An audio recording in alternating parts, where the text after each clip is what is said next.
О, Господи, да это ведь не камень.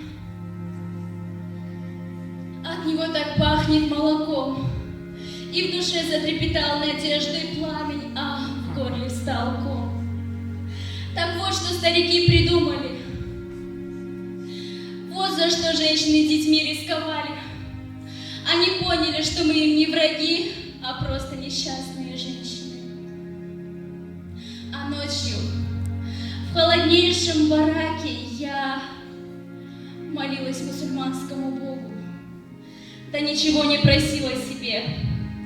Я молилась за стариков, я желала им здоровья, я желала женщинам, матерям счастья, а самое главное, я молилась за детей, чтобы они не видели войну.